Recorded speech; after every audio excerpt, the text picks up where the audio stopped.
আসসালামু আলাইকুম বন্ধুরা, কেমন আছেন সবাই? আশা করি আপনারা সবাই ভালো আছেন। আল্লাহর অশেষ রহমতে আপনারা সবাই সুস্থ আছেন। তো আজকে 20 তারিখ, আজকে শনিবার, আজকে ভিএফএস গ্লোবাল বন্ধ। তবে আজকে অনেকেই প্রশ্ন করছেন যে ভাই, গতকাল আপডেট দিলেন না, গতকাল শুক্রবার ছিল, বন্ধ ছিল, এখন আজকে একটা আপডেট দেন যে আগামীকাল যারা কালেকশন করতে যাইব তারা কিভাবে যাইবো, কোথায় যাইবো, লোকেশনটা কোথায়, মানে ইউএফএস গ্লোবালের যে নতুন লোকেশন, সেই লোকেশনটা নিয়ে একটা ভিডিও করেন যে কোথায় গেলে কালেকশনটা করতে পারবো, ফ্যামিলি বিষয়েও কি কালেকশন কি ওইখান থেকে হইব কিনা, সব বিষয় কয়টার থেকে কয়টা পর্যন্ত কালেকশন করা যাবে ইন টোটালে, এই বিষয়টা নিয়ে একটা ভিডিও করেন। তো আজকে আমি আপনাদেরকে এই বিষয়টাই জানাবো যে ভিএফএস গ্লোবালের নতুন অ্যাড্রেসটা কোথায়, কিভাবে যাইবেন ইন টোটালে। তো দেখেন, ভিএফএস গ্লোবাল যে আগে লোকেশনটা ছিল বোরাক মেহেনুর, সেখান থেকে তারা অ্যাড্রেসটা চেঞ্জ করে এখন নিয়ে আসছে। এই যে আমি এখানে একটু দিয়ে দিতেছি আপনাদের, এখানে আছে address VFS Bangladesh PVT Ltd.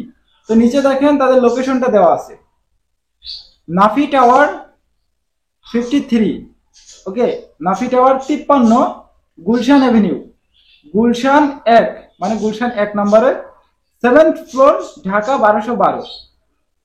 তাদের 7 তলায়, ওই ঢাকা 1212, ওইটা তার লোকেশন, ঠিক আছে। আর ফ্লোর নাম্বার 7।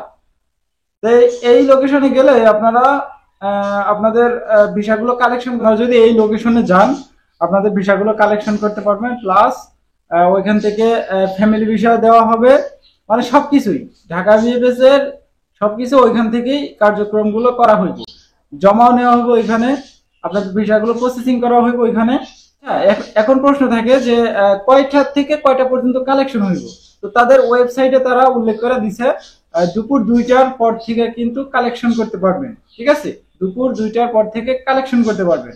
তো আশা করি আপনারা সম্পূর্ণ আকারে ক্লিয়ার হয়ে গেছেন। এবং জমার যে বিষয়টা, সেটা হলো সকাল 12টার পর থেকে আপনারা ভিএফএস গ্লোবালে প্রবেশ করতে পারবেন, জমা করতে পারবেন, প্লাস ইনফরমেশন নিতে পারবেন, যা হ্যান্ড ডিটেলস গুলো আপনারা কালেকশন করতে পারবেন দুপুর 12টার পর থেকে। আর একটা বিষয়, সেটা হলো এই ভিএফএস গ্লোবালের সামনে আগামীকাল যে আন্দোলনটা হবে, মানববন্ধন যেটাকে বলা হয়, অনেকেই দেখলাম যে ব্যানার, ফেস্টুন ফেস্টুন এইসব হ্যান্ড বিষয়বস্তু নিয়ে মানে অনেক কিছুই করে ফেলছে। তো যাই হোক, তারা করুক, মানববন্ধন করতে চাইতেছে করুক, মানববন্ধন করুক, তারা শান্তিপূর্ণ মানববন্ধন করতে চাইতেছে করুক। এখন এগুলা নিয়ে পড়ে থাকলে হইব না। বিষয়টা হচ্ছে এখন দেখার পালা যে ভিএফএস গ্লোবাল থেকে আমাদের উপরে কোনো ব্যাড ইফেক্ট ফেলা হয় কিনা। যদি ব্যাড ইফেক্ট ফেলা হয়, অবশ্যই এটা আমাদের জন্য খারাপ হইব। এই আন্দোলনটাকে তারা ভালো চোখে দেখে যে না, ভিসাগুলো দিয়ে দেওয়ার দরকার, তাহলে অবশ্যই সেটা আমাদের জন্য ভালো হইব। আর আদারওয়াইজ যদি দেখা যায় যে না, এটার পুরোটাই বিপরীত হয়েছে, বুঝতেই পারতেছেন কার কপালে কি আছে। এটা নিয়ে আমরা বেশি কথা বলবো না। আগামীকাল শোনা গেছে যে এম্বাসির সামনে যে আন্দোলন করবে।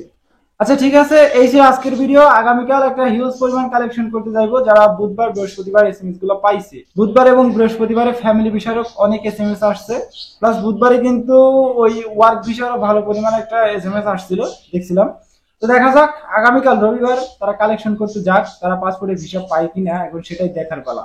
আর আগামীকাল কালেকশন করতে যদিও যায় নতুন জায়গা, মনে হইতেছে যে কিছু কিছু ভিসা লাগতে পারে, পাসপোর্টে তাদের ভিসা লাগতে পারে, আবার নাও লাগতে পারে, সেটা তো বলা যাইতেছে না।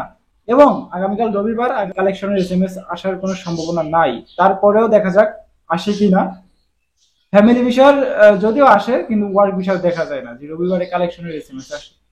তো যাই হোক, এই পুরো বিষয়টা হয়তো আপনারা বুঝতে পারছেন। আগামীকাল নতুন স্থান, নতুন জায়গা, সব কিন্তু নতুন ভাবে শুরু হইব। এখন দেখা যাক নতুন ভাবে আমাদের নতুন কিছু উপহার দেয় কিনা, নাকি আগের মতোই সব আবার রিজেক্টের কাতারে চলে যাইব। এখন শুধু সেটাই দেখার পালা।